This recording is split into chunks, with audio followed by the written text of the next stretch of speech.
Good afternoon, ladies and gentlemen. I think the first thing to say is welcome to this St Andrew's Day Intellectual Asset Centre Conference. And I think I have to commend everyone for battling through the bad weather conditions. That level of commitment to the event is also expected during the day. We would like you to actually contribute and participate fully in the discussions and then, of course, the panel discussions as well. I'd like to take the time to introduce our chairperson for today, a man who has around 20 years' experience in all elements of business, from organisational development, strategic marketing, communications, broadcasting and social media. We're delighted to be able to say that Arvind Salwan is here today to chair the event. So I'd like just to hand over. Okay. Thank you much. Thank you.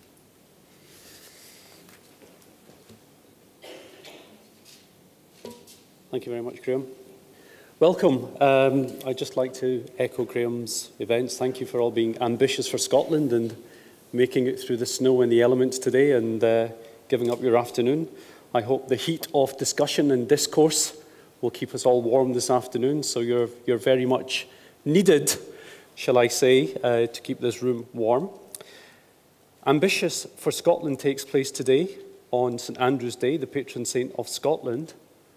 And what better location than the Science Centre, given Scotland's contribution to the world of science, technology, engineering, informatics, gaming, enterprise, entrepreneurship, and renewable energy. Never mind the creative arts, media, law, and literature. Not much to do with the Science Centre, but I didn't feel I could miss those out. As a nation, I think it's fair to say that Scotland has, more often than not, punched above its weight. Indeed, I'm proud to be standing here today as the son of economic migrants, or immigrants, if you like, who came to Scotland, to them the promised land, in the 60s to make a home and a life for themselves and their young family. To me, St Andrew's Day should be a celebration of our past, our present, and our future endeavours, of our innovation and achievements yet to be realised, and our country's continued contribution to the world.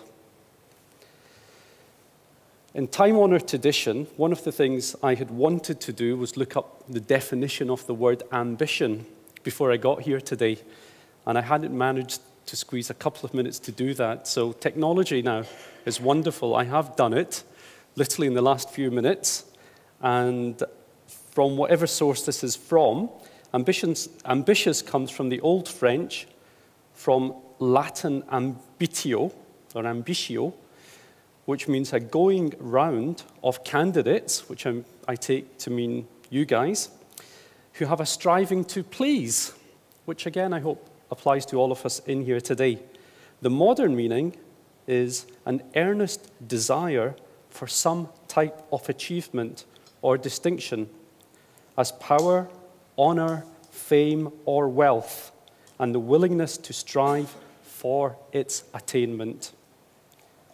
Synonyms of the word are aspiration, yearning, longing, also to have a goal, to have an aim, and finally, to have some drive, to have a force, hopefully a force for good. It's always nice to know what you're meant to be talking about before you talk about it. So that is the definition of the word ambition. My phone is off. In the book, The Future of the Internet, the author, Jonathan Zittrain, writes about how cheap networks made it possible for businesses to satisfy the long tail, an expression many of us probably heard for the first time a couple of years ago. What this means is the servicing the needs of obscure interests every bit as much as popular ones, by which we mean technology and what technology has enabled us to do today. I personally like the twist in the book on Andy Warhol's famous quotation, which I think is a central issue for the rest of us today, individual or business, when the author claims that on the web, everyone will be famous, to 15 people. If done right, what a tremendous opportunity technology presents to business. But with this also comes a whole host of other issues, particularly around intellectual assets and IP. According to Adam Smith in a 1755 lecture, little else is requisite to carry a state to the highest degree of opulence from the lowest barbarism, but peace, easy taxes, and a tolerable administration of justice. Smith may have been right back then, but is it still true that in the technology-driven 21st century, an economy can grow rich on such a simple formula? Perhaps we'll find out this afternoon. The gulf between a poor economy and a rich one may be unbridgeable if there's no smooth path from producing what poor countries produce to what rich countries produce.